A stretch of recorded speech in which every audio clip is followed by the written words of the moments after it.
नमस्कार, आप live cities देख रहे हैं। मैं हूं गरिमा भारती और मेरे साथ सीनियर जर्नलिस्ट ज्ञानेश्वर मौजूद हैं। बिहार की बात के इस एपिसोड में हम चर्चा बिहार के उस जरूरी मुद्दे पर करने वाले हैं जो इन दिनों बिहार के लिए हाईलाइट बना हुआ है। बात बिहार की कर रहे हैं और इस बिहार की बात में बिहार को लेकर चिंता वाली बात बहुत ज्यादा होने वाली है, क्योंकि हम लोग चर्चा शराबबंदी के ऊपर करने वाले हैं और इधर जो जहरीली शराब को लेकर तांडव मचा हुआ है। अब बेतिया हो, गोपालगंज हो, पहले मुजफ्फरपुर में मामला आया और फिर समस्तीपुर तक, और ऐसे धीरे धीरे जो है अब खुलासे हो रहे हैं अलग अलग जिलों के कि यहाँ भी मौत हुई, वहां भी मौत हुई। सरकार में शामिल जो लोग हैं, चाहे वो बीजेपी के हो, जेडीयू के हो, अलग अलग बात कह रहे हैं। सीएम कह रहे हैं कि समीक्षा करेंगे, लोग छोड़े नहीं जाएंगे। आपको क्या लगता है, पूरा जो सिनेरियो है उसे देखते देखिए गरिमा जी, चिंता की बात तो है ही। हुए? और बिल्कुल। देखिए, चिंता की बात के साथ यह भी विचारणीय बात है और ये बड़ा सवाल है कि बिहार में शराबबंदी है कि नहीं है। हम्म। यदि शराबबंदी इसी तरीके से है तो वो कागज पर है और सिर्फ शरीफ लोगों के लिए है, ठीक है ना। तो शराबबंदी के बहाने कितना बड़ा सिंडिकेट बना है, इस पर भी सोचना होगा।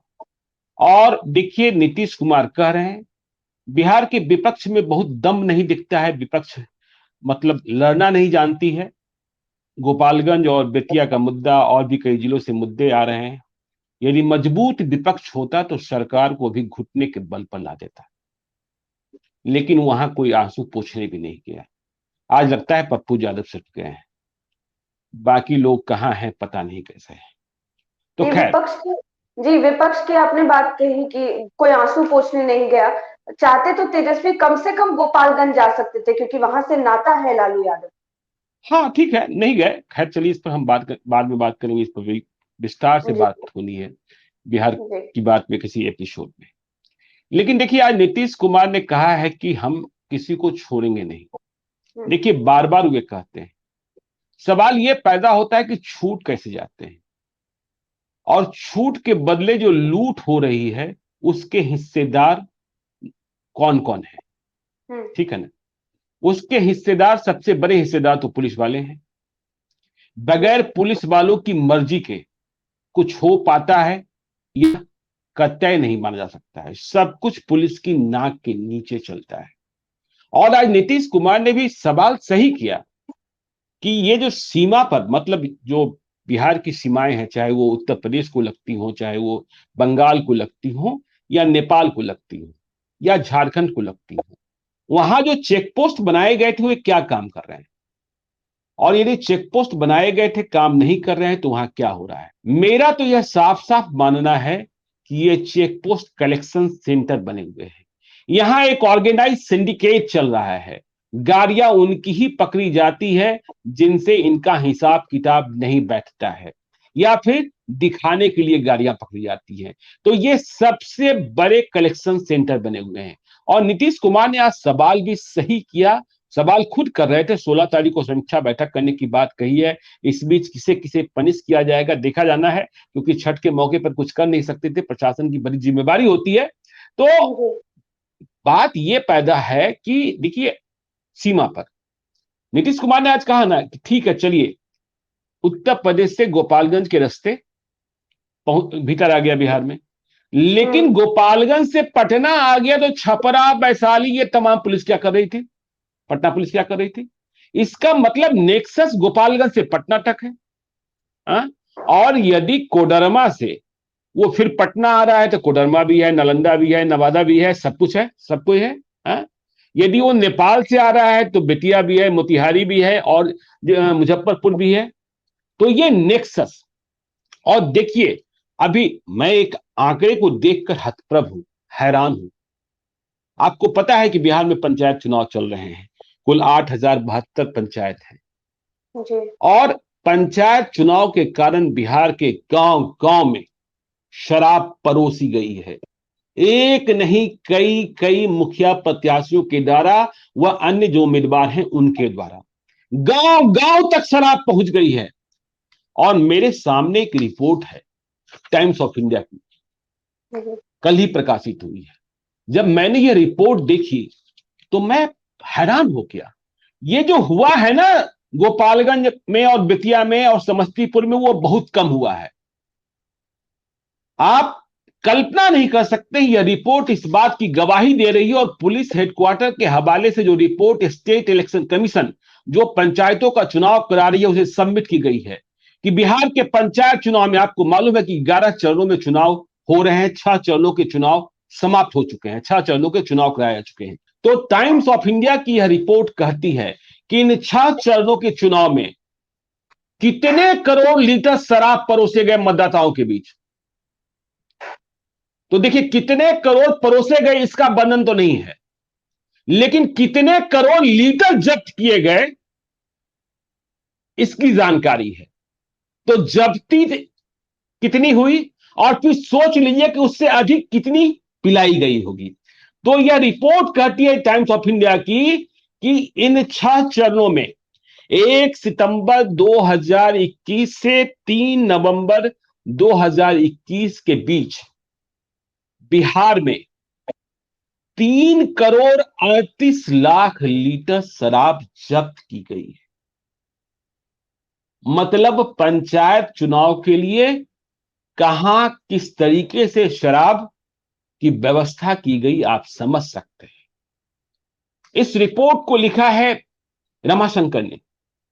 हम लोगों ने साथ काम किया है, कभी मैं आज अखबार में था, ये हिंदुस्तान टाइम्स में थे, फिर टेलीग्राफ में थे, अभी टाइम्स ऑफ इंडिया में।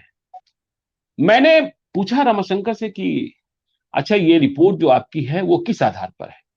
उन्होंने बताया कि देखिए, मैं स्टेट इलेक्शन कमीशन पंचायत चुनाव की खबरों की बाबत जाता था और हर फेज के चुनाव के पहले राज्य निर्वाचन आयोग, चूंकि शराब बांटना, मतदाताओं के बीच में शराब पीना वर्जित है, तो जो जब्ती होती थी चुनाव के मद्देनजर, इसके बाबत राज्य पुलिस मुख्यालय राज्य निर्वाचन आयोग को जानकारी देता था।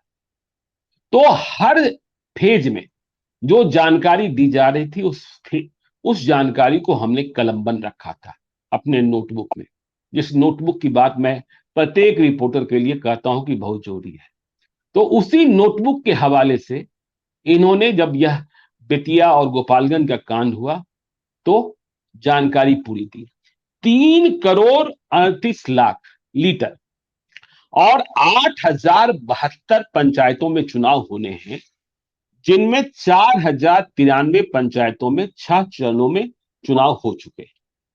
तो देखिए, रमाशंकर की रिपोर्ट कहती है, जो पुलिस हेडक्वार्टर ने सौंपी है और जो आंकड़ा है कि प्रत्येक पंचायत में 4,093 जो पंचायत है जहां चुनाव हो चुके हैं, यदि इनका औसत हम निकालें तो प्रत्येक पंचायत में देसी शराब की 25 भट्टियां केवल और केवल इस पंचायत चुनाव के दौरान पुलिस ने पकड़ी है। तो सोचिए, 25 तो पकड़ लिए आप। या मतलब जहां पे शराब निर्माण होता है या फिर हाँ, बिल्कुल बिल्कुल बिल्कुल बिल्कुल, जहां निर्माण होता है। आप समझ लीजिए कि गांव गांव में शराब बनाने की भट्टी बैठा दी गई, ये शराबबंदी है। अब देखिए, आपको आप समझ लीजिए ना, मैंने कहा ना कि शराबबंदी है कि नहीं है। और अभी हम गांव में, अभी हम अंग्रेजी शराब की बात ही नहीं कर रहे हैं, वो तो कलर, हाँ, वो तो कलर मिलाकर अंग्रेजी बताकर पिला दिया जाता है। तो देखिए, टाइम्स ऑफ इंडिया की रिपोर्ट कहती है कि पंचायत चुनाव का जो पहले चरण का चुनाव हुआ, उसमें स्टेट पुलिस हेडक्वार्टर ने राज्य निर्वाचन आयोग को बताया कि हमने 54,06,000 लीटर शराब जब्त किए और 12,054 देसी शराब की भट्टियों को गांव में ध्वस्त किया है। सोच लीजिए। अब आइए दूसरे फेज की हम बात करते हैं, यही रिपोर्ट बताती है। दूसरे फेज में बताया गया कि 56,16,000 लीटर शराब जब्त किया पुलिस ने। अभी हम जब्ती की बात कर रहे हैं। जब्ती के बावजूद कहा जा रहा था कि गांव गांव में शराब परोसी जा रही है, मुर्गा भात की पार्टी हो रही है, खस्सी कट रहा है। तो जब इतनी जब्ती हुई तो इससे कितना अधिक टाइम्स परोसी गई होगी, इसकी कल्पना आप कर सकते हैं। तो दूसरे फेज में 56,16,000 लीटर और और इसी कितनी छिपा ली गई होगी वो भी एक मुद्दा है। वही ना। और 14,034 दूसरे फेज में शराब की भट्टियां, शराब बनाने के कारखाने नष्ट किए गए। मतलब सोचिए कितने शराब के कारखाने तैयार हो गए। तीसरा फेज, मैं आंकड़ों से बात कर रहा हूं, तीसरा फेज में बताया गया कि 57,60,000 लीटर शराब जब्त किया गया और 16,063 देसी शराब की भट्टियों को नष्ट किया गया। चौथा फेज और बढ़ गया, 59,22,000 लीटर शराब जब्त किया गया और 19,410 देसी शराब की भट्टियों को नष्ट किया गया। पांचवा फेज, 59,63,000 लीटर शराब जब्त किए गए। 20,193 देसी शराब की भट्टियों को नष्ट किया गया। छठा फेज, 61,81,000 लीटर जब्ती और 22,774 देशी शराब की भट्टियों को नष्ट किया गया। सोचिए कहां शराबबंदी पहुंच गई कि प्रत्येक पंचायत में आपको इतनी बड़ी संख्या में शराब बनाने वाली फैक्ट्रियां मिल गई। क्या एक दिन में बनी? क्या बिना पुलिस की जानकारी के बनी? क्या बिना थानेदार की खबर के बनी? क्या बिना नेताओं की जानकारी के बनी?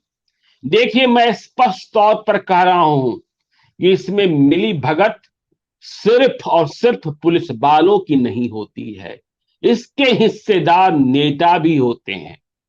देखिए, नीतीश कुमार की ईमानदारी पर कोई बट्टा नहीं लगा सकता है, व्यक्तिगत ईमानदारी पर, लेकिन शराबबंदी जिस तरीके से और विपक्ष में लड़ने की ताकत नहीं है, नहीं तो इसी कानून को हथियार बनाकर बिहार की सरकार की नींद हराम कर देता विपक्ष। तो ये इतना बड़ा मसला है कि प्रत्येक पंचायत में आपको 25 देसी शराब की भट्टियां, तो मौत तो कम हुई है। पूरा कानून जो आपका है, देखिए संजय जायसवाल बिहार प्रदेश भारतीय जनता पार्टी के अध्यक्ष कह रहे थे कि समीक्षा होनी चाहिए, जरूर समीक्षा होनी चाहिए, लेकिन देखिए मैं यह भी कहता हूं, यदि आपने कानून बनाया है और कानून को जारी रखना चाहते हैं तो इसे सख्ती से अमली जामा पहनाइए।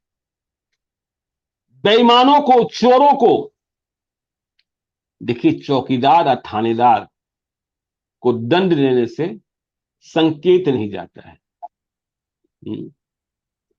और नीतीश कुमार जब 2005 में आए थे तो पहला काम जिसके कारण उन्हें सुशासन बाबू कहा जाने लगा कि थानों को कहा गया था कि देखिए सुनी अब सबकी जाएगी और पैरवी किसी की नहीं चलेगी। तो पहले थानों को नाजायज पैरवी से आजाद कराया गया था। लेकिन आज ये जो शराब के कारोबारी हैं ना, उन्होंने बिहार की पुलिस को अपने कब्जे में कर लिया है। मैंने पहले भी कहा था, कितने अरब रुपए, कितने 100 करोड़ रुपए पुलिस वालों की पॉकेट में गए हैं, किसी को अंदाजा नहीं। और ध्यान रखिएगा कि जो आंकड़ा अभी हम आपको बताए हैं, वह आंकड़ा सिर्फ पुलिस के द्वारा दिया गया आंकड़ा है राज्य निर्वाचन आयोग को। इसके अलावा एक्साइज डिपार्टमेंट भी है। तो जब इस तरीके से शराब बन रहे हैं आपके यहां, शराब की भट्टियां तैयार हैं, मैंने पिछले एपिसोड में कहा था कि किस तरीके से जहरीली शराब बनाई जाती है, सर्जिकल स्ट्रिप में कैसे आप बनाते हैं। तो यदि आप ये हो रहा है तो ऐसी शराबबंदी का क्या फायदा। नीतीश कुमार ने शराबबंदी इसलिए नहीं लागू किया था कि पुलिस वालों की जेब भर जाए। पुलिस वालों की जेब भरने के लिए यदि शराबबंदी को लागू किया गया तो यह गलत है। तो शराबबंदी का जो असली ध्येय था, 5 अप्रैल 2016 जिस दिन यह फैसला हुआ था, उसके बाद जब बिहार विधानसभा की बैठक हुई थी तो कोई ऐसा नहीं था जिसने इसका विरोध किया था। विरोध होना भी नहीं चाहिए। हाँ, और सीधे तौर पर जो लोग कहते हैं कि इस कानून को खत्म कर दीजिए, देखिए, मैं भी मानता हूं कि 100% किसी चीज को रोका नहीं जा सकता है। हम्म, तो आप कह दीजिए कि हत्या जब होती है तो हत्या रोकने का कानून क्यों आवश्यक है? हाँ? जब बलात्कार की घटनाएं घट जाती हैं तो बलात्कार रोकने का कानून क्यों जरूरी है? तो कानून को सख्ती से पालन करना। और यह भी आपको बताते हैं कि जिस दिन इस कानून को खत्म किया जाएगा उस दिन एक और बड़ा ऑर्गेनाइज क्राइम सिंडिकेट किसी भी देश जहां शराबबंदी लागू की गई या किसी भी प्रदेश, आप महाराष्ट्र को ही देखिएगा, क्योंकि इस तरीके से यह कमाई का जरिया हो गया है। यह तो आज की बात है ना। गोपालगंज की चर्चा तो हमने कई महीने पहले की थी खबरों के पीछे में, कि वहां के युवकों को मोटरसाइकिल बांटकर शराब की सिंडिकेट में शामिल कराया जा रहा है, अपाची बांटे जा रहे हैं गांव गांव में, अपराधी तैयार किए जा रहे हैं। तो नीतीश कुमार कितने सख्त हैं और नीतीश कुमार क्या एक्शन ले सकते हैं, उनकी भी परीक्षा हो ही जानी है। लेकिन उनके लिए अच्छी बात यह है कि विपक्ष बहुत कमजोर है। विपक्ष के पास वोट बैंक है, लेकिन विपक्ष के पास सड़क पर और मुद्दों के साथ लड़ने की ताकत नहीं दिखती। लालू यादव आए थे, कह गए थे जेल जाने के लिए तैयार रहना, लेकिन जेल जाने के लिए कोई तैयार अब नहीं दिखता है। जेल जाना होता है तो वो एक पप्पू यादव चले जाते हैं, ठीक है ना? हाँ, तो विपक्ष की कमजोरी, ट्विटर से आप सिर्फ लड़ लेंगे, ट्विटर से आप समर्थक पैदा कर सकते हैं, लेकिन समर्थक तब आपके साथ सड़क पर आएंगे जब आप साथ में कंधा से कंधा मिलाकर संघर्ष करते दिखेंगे। तो ये बहुत गंभीर समस्या है। और शराबबंदी से सरकार को राजस्व का जो नुकसान हुआ है वो तो हुआ ही है, अब लोगों की जान जा रही है। और फिर से हम कह रहे हैं, शराब की होम डिलीवरी हो रही है। शराब वे ही नहीं पी रहे हैं जिन्हें अपनी इज्जत का खतरा है, जिन्होंने यह कसम खा ली है कि हम बिहार में नहीं पिएंगे। जिन्हें चाहिए उन्हें तो मिल ही जाता है, इसमें कोई शक नहीं। और बहुत और आसानी से। बहुत आसानी से, बहुत आसानी से, बहुत आसानी से। अरे अब तो हवाई जहाज में लेकर चले आ रहे हैं लोग। मैंने अपनी आंखों से देखा है, पटना एयरपोर्ट पर भी कोई तलाशी उलाशी नहीं होती है। दिल्ली एयरपोर्ट पर लोग दिल्ली एयरपोर्ट पर लोग शॉपिंग करते हैं शॉपिंग एरिया में, और लेकर चले आते हैं, आसानी से लेकर चले आ रहे हैं, किसी बैकपैक में रखा और आकर लेके आ गए प्रत्येक गाड़ी में। देखिए, नीतीश कुमार का यह सवाल सही है कि देखिए, जो फॉरेन लिकर है, जो विदेशी शराब है, वो बिहार में तो नहीं बन रही है, उनके प्लान तो है नहीं। तो यदि वो कहीं से बनकर आ रहा है, बिहार की सीमा में प्रवेश कर रहा है, और जब्ती 3-4 जिलों की सीमाओं के बाद हो रही है, जो सीमा के बाद है, तो सीमा के भीतर प्रवेश किया, वहां सेटिंग अलग है, और उसके बाद जिस जिस जिले में गया, तो इसका मतलब यह है कि न चौकसी है, न गश्ती है, न कुछ है, बस कमाई है, कमाई है, कमाई है, कमाई। बिल्कुल और और जी जी। जी, और समझ लीजिए कि ये असर तब दिखेगा, किसी बड़े आदमी को कोई पी रहा होगा, उसे पकड़कर आप संदेश नहीं दे सकते, हम्म, ठीक है ना? उससे आप खौफ पैदा कर सकते हैं, लेकिन हाँ, इस कमाई से जो एसपी साहब या जो बड़े बाबू लोग या जो नेताजी लोग, देखिए इसमें पॉलिटिकल कनेक्शंस भी सामने आएंगे। मैं साफ साफ कह रहा हूं, पुलिस और पॉलिटिक्स दोनों का कॉकटेल है, तभी यह धंधा चल रहा है। और स्पष्ट सी बात है, जब पुलिस इसमें सम्मिलित है तो बिना पॉलिटिकल कनेक्शन के तो देश में हमारे कुछ संभव है नहीं। भाई, कनेक्शंस नहीं होगा तो लोग गदर काट देंगे ना, हाँ, सही गदर बात काट है। देंगे, हाँ, गदर हिसाब काट रखना देंगे। चाहिए हर जगह हाँ, हाँ, पार्ट। हाँ, तो आज तो मौत हुई तो उस पर तो कुछ लोग बोल रहे, ऐसे कहाँ बोलते हैं? हाँ, तो इस मुद्दे पर बने रहिए। अभी तो मुद्दा ये है, और हम लोगों की कामना करते हैं। देखिए, छठ महापर्व, छठ की पूजा आज से शुरू हो गई है। जी लोग स्वस्थ रहें, जहरीली शराब से बचें, शराब से बचें। बिल्कुल। वैसे भी अभी जो पूजा है वो बिहार की सबसे बड़ी पूजा है। छठी माई सबका कल्याण करे, यह कामना है मेरी। बिल्कुल, अभी जहरीली शराब का मुद्दा इतना ज्यादा तूल पकड़ता जा रहा है और जिस तरह से हादसे एक के बाद एक होते जा रहे हैं परिवारों की कोई गलती नहीं है, लेकिन इस पर्व त्योहार के सीजन में उनके घर पर मातम छाया हुआ है। तो ऐसे में जरूरत है कि शराब से तो कोसों दूर रहिए ही और हर तरह की बुराई से आप बचने की कोशिश करिए। लेकिन देखने वाली बात होगी कि जब समीक्षा करते हैं नीतीश कुमार तो किस तरह की चीजें निकल कर आती है। और आपने कहा कि विपक्ष ग्राउंड पर नहीं दिखता है, तो अब विपक्ष की भूमिका कैसी रहती है, क्योंकि लगातार घटनाएं हो रही है और ये अच्छा मौका है सवाल करने का और विपक्ष इसको छोड़ रहा है। और सबसे बड़ी बात की जिनके ऊपर जिम्मेदारी है, पुलिस हो चाहे सीमा पर जो सुरक्षा बल हो, उन तमाम लोगों को अब जवाब भी देना पड़ेगा, सरकार को भी और खास करके आम जनता को भी, कि ये सारी चीजें कैसे हो रही है। लाइव सिटीज के साथ आप बने रहें, हमारे चैनल को सब्सक्राइब करें। ये वीडियो फेसबुक पर देख रहे हैं तो पेज को लाइक करें, साथ ही साथ हमें ट्विटर पर जरूर फॉलो करें। धन्यवाद। धन्यवाद।